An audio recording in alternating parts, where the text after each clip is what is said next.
Welcome back to my weekly market breakdown. A few of the pairs that I broke down last week have actually started playing out, so that's great. And there's a few new pairs that we're looking at, so let's jump straight into it. And we're going to start again with GB Chuff. This is a pair I actually broke down last week, and it's simple. The daily, we can see that we've had this clear push up here, and we're just looking for price to pull back to one of these levels here, that one or this one, before possibly pushing up. So I didn't know which level price was going to push up from, but we did have this clear three touch pattern here, 1, 2, 3. So I was looking to see if I could get any clear rejections at the bottom at this second fib level, but we didn't. We just absolutely smashed through, and there was no entries whatsoever. You know, if it was a little bit more corrective, I would have just played that area and I would have took a rejection, but because we absolutely smashed through that, definitely not looking for an entry there, because often you'll get caught out. However, this push doesn't mean that price isn't going to come back up here, because it often will just mean that it's getting a lot of traders caught on the wrong side before price eventually pushes up. That's why I've actually took a trade over here as prices push back up, pull back to the fib level, and I just set my entry on the break here with 45 pips stop loss. Where we go, there we go, and that is the trade I currently have on now, almost at 1%. Really easy, really simple. Main thing is you don't want to just jump in if you get price like this, because odds are you're probably going to get tagged out, but you want to just wait for a bit of a push up and a pullback and then get involved as just confirmation as to which way trade could confirmation as to which way price could be going. Now, even though I've taken this trade, it doesn't actually have to push up from here. Price could quite easily actually come back down and come back down to the levels down here. So, and if it does, I'm not bothered about losing this trade here, and I'll just be ready to see if I can get the trade down here for either the three touch pan or the push up and pullback. So that's what I'll be looking for on this one. Really simple. We could actually get a larger correction here, maybe price push up a little bit further and then a deeper pullback, but we'll just have to wait and see. But that's what you're going to be looking for. So you either want a larger pullback here or looking for areas down here. That's how you'll be looking to get involved. The next pair that we will be looking at is New Zealand dollar, which is another trade that I took and I actually broke down last week, and it played out perfectly. As you can see on the daily, we've had this clear push up. Price has been pushing up, correcting, pushing up, correcting. Now we've pushed out, we've had the larger pullback here. Price has hit our Fibonacci level and started to push up. We've broken out of this trend line, so we're looking to see if price either fakes out and pushes back into the trend line and drops, or we're actually going to have a proper breakout and price pushes, correction, and impulses up further. So if we go to the 1 hour, oh, what have I done? What have I done? Did not mean to do that. So in the 1 hour, you can clearly see, as I said last week, we originally had this clear 1, 2, 3, and I took the trade here. Price pushed up, took me back down for break even. But I said last week that what we'd be looking for is to evolve our pattern. So we knew that price would come down to these levels here, and then we knew that it could push, reject at the level, or push up, pull back, take the trade. That's exactly what I forecasted last week, and look what happened. We rejected the bottom, pushed up, we got the pullback, and now we're starting to impulse up. So you could take in your entry here at the fib level and just played the area, or if you wanted to, you could have just waited for the push up, the pullback, and the continuation. So that's a really simple one. So now, if you haven't actually got involved in this trade and you want to be looking for price to push up to these level here before getting a pullback, or if it breaks the first pullback after. You really don't want to be looking for entries around here, to be honest, because price could quite easily just drop down to wherever before pushing up. And if you just get involved, you're probably going to get tagged in and out a lot, because that's what happens around the middle of patterns. You only really want to be trading really clear price action, like a three touch pattern or a clear double bottom, you know, push up, push down. That's more of a three touch pattern, but if you wanted to take it here as well, you could. But really, that's all you should be looking for. You don't want to just get involved in this for the sake of it, because it started to impulse up. The next pair is GBUSD. Now, this pair has given us this push up, not the most impulsive push up, but a push up regardless. And we're looking to see how price reacts to the fib levels here, and they're plotted in just from here to here. And originally I have this pattern that I thought was going to come down to here before pushing up to this double top here, but now price is actually arced round and double bottomed at the fib level here, and it's starting to push up. So it's very possible that price just corrects and may push up from here, but we'll just see what happens. We don't want to rush into this because price could easily just drop down and continue down to the levels down here. But if we are looking to get involved, what I want to do is put our fib levels on when it actually stops, when the price starts to pull back, and just look for some clear price action to the levels, or just some clear price action in general. So that's really all we're going to be looking for if you want to start looking for buys now, because again, this is like an area where price could just do anything. It could pull back to any level, it could pull back to here before it pushes up, or it could push up even further and then pull back. You just don't know. It's a lot less predictable what price is going to do in those areas. So we don't want to dive into that one. But if we do get that clear price action, look to take it there. Otherwise, just look to see if price can push back down to the levels down here before taking your entry there. Push up, pull back, up, swish. Now, we could get a short-term sell, perhaps. No, actually, I wouldn't say at this moment in time I'd be looking for too many sells. I think it's very likely that price is going to push down to this area. However, at this moment in time, there's nothing clear to get involved in to take that trade to there. You could plot the fib levels on here, but ideally you'd really want something like this to happen. And I could forecast this, saying that this it'd be really great if this happens, but you know, I don't think it will. So if it does, take the trade. Very nice trade, to be honest. I wouldn't worry too much about your stop loss. It's just a quick short-term trade. 5% down to there over. That's with a 60 pip stop loss. It's a big stop loss, but it's 5% there, which is a very high chance that price will actually just get down to this level. So it is a good trade regardless of the stop loss. Don't think that you're not allowed to put on big stop losses because everyone else on Instagram and YouTube are using like 10-15 stop losses and making 20-30%, because guess what, they're actually not doing that. They're just, well, I think we all know. But yeah, so don't get infatuated with the idea of these small stop losses and these 20%, 30% trades in one go, because most of these people aren't doing that. They're lying, and it's not realistic. 5% gains, a 5% month is fine. There's nothing wrong with just making 5% a month. That's amazing. But because of social media and Instagram, apparently that's not good enough. And that's one of the bad things about trading, and something that a lot of people get caught out on. But yeah, that's that pair. The next thing is euro to the dollar. Euro dollar.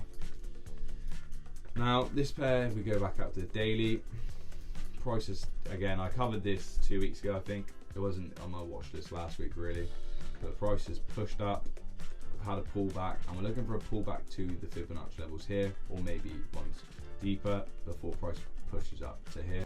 And now if we look to our left though, we can see that price before pushed up, we had a pullback, but a very, very deep pullback here. So I'm aware that price could quite easily just keep pulling back before we finally push up. So I'm quite happy to take short-term sells on this, as well as looking for the overall buy. So if we look at the daily, overall we're looking for price to come down to this level here, and I did take a trade here from the 1, 2, 3 touch pattern there, but I took 3% on that trade as there's quite heavy pullbacks. So that was a 3% trade that I banked. But now what are we looking for? So we know that price is probably going to come down to this level, so we're looking for buys to this level, or we're looking for a way to to catch a sell to this level that gives us a higher probability. Even though we know price is going to come down here, we don't just want to put the entry on here and just hope that it comes down, because price could do anything from this point. So we need to look for key levels in price that gives us an indication of, we need to look for key levels in price where we get a higher probability of catching the trade or the sell. So what we're looking for is our Fibonacci levels up here, as if it does, it will just be a price come up here, double top, drop, pull back, push down, or even maybe come up to this one, as it's much safer. There's a higher probability of you catching that trade, and there's still plenty of profit. Even if you wanted to put your stop loss above this Fibonacci level to give yourself even more cover, and down to here, there's still 4%. So you can easily get a 3% trade, or maybe 5%, because like I said, Euro USD pulls, the Euro USD, the pullbacks are very deep, so it can come all the way down to here. You never know. So that's what I'd be looking for on that pair. Don't rush into it. Don't just put a trade on here, because I mean, price can do anything. Like, there's so many variables in trading. You don't really want to try and find them all, because there's too many, and you'll get stuck in a constant loop, constant cycle of trying to find, oh, why did it do this? Why did it do that? There's too many variables. You'll never know, because price could just hit this double top, and that could be the reason price drops down to there. But for me, that's not a high.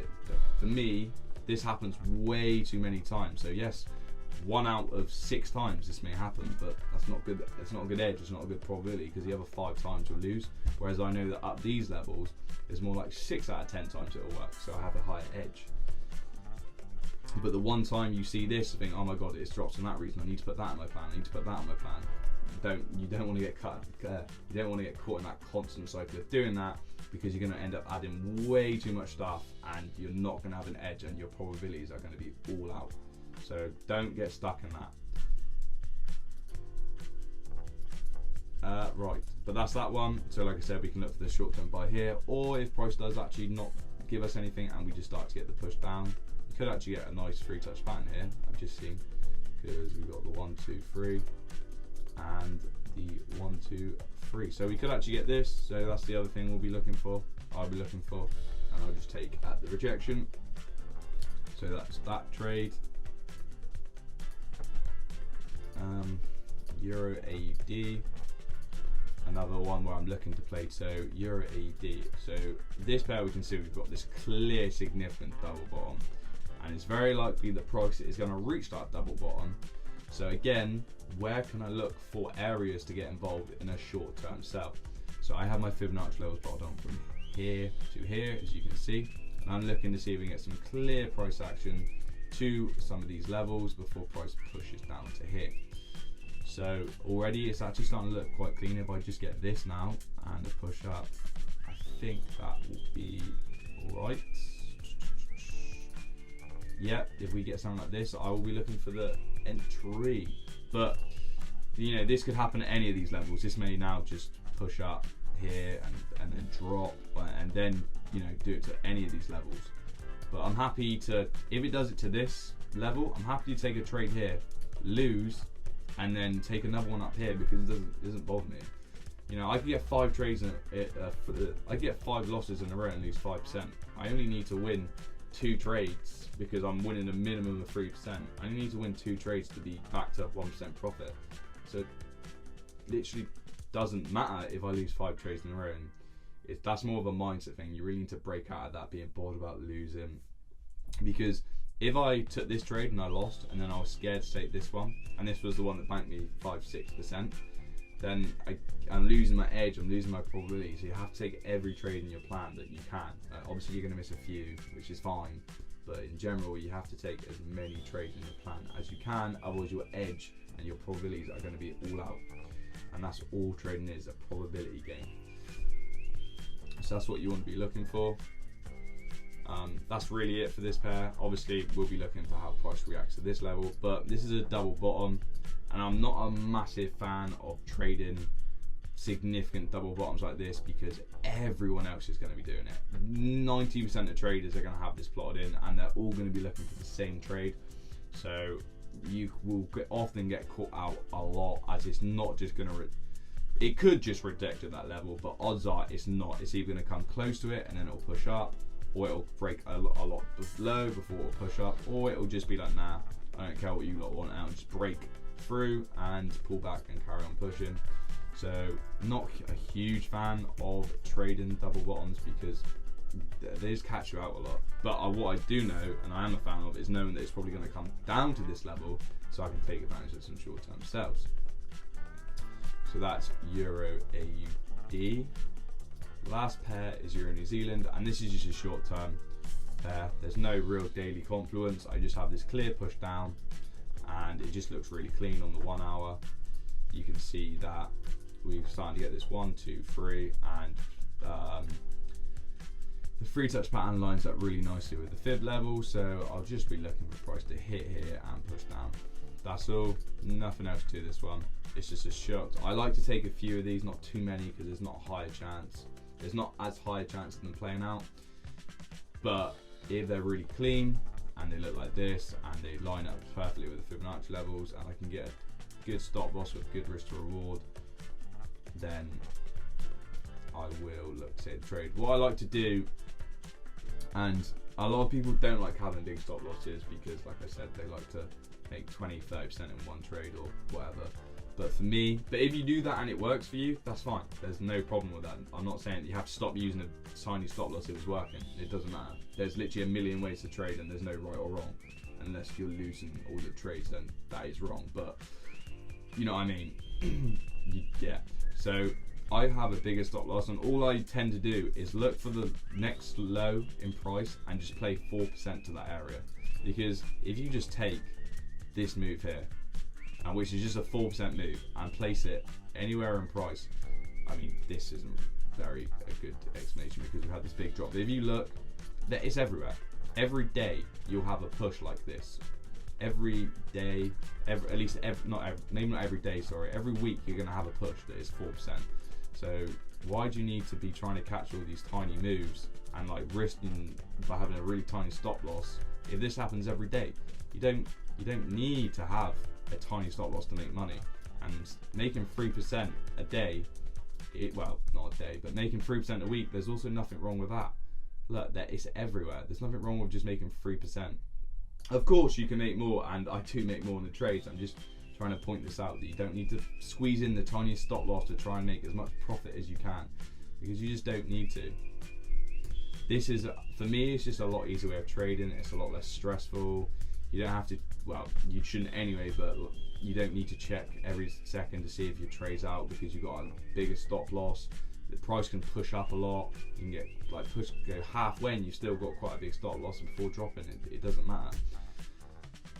With trading so many times, you guess the right direction and you can still be wrong because price could just push up, take you out, and then drop. So having a bigger stop loss gives you a higher edge, a higher probability of winning. For me, it does anyway. I know if for some people, on the other side of the flip side, if price pushes down to here and I've got a small stop loss, then I could have made 3%, and then if it pushes up, but if it pushes up and I've got a big stop loss, then I've made a break even. So it can work like that, but from my back testing and my data, it's much better for me to have a bigger stop loss in some situations. Other situations where it's a really clear pattern, really clean, I know, lovely price action, yeah, I'll take a smaller stop loss, but in general I like to have larger stop losses. But if whatever's working for you, really, if you're using small stop losses and you're making money, don't listen to me. Just listen to me if you have small stop losses and you're not making money. But that's that trade, and that's them all. So these are all the pairs that I'm covering this week. I do actually watch a lot more pairs, but I just don't want to add them all because it'll be long, and to be honest, this is enough. So yeah, that's this breakdown. I tried to cover more, and I tried to add like a few more little tips and lessons in there. So like last week, I was just really just breaking down. So I hope this helps, and I'll see you next week.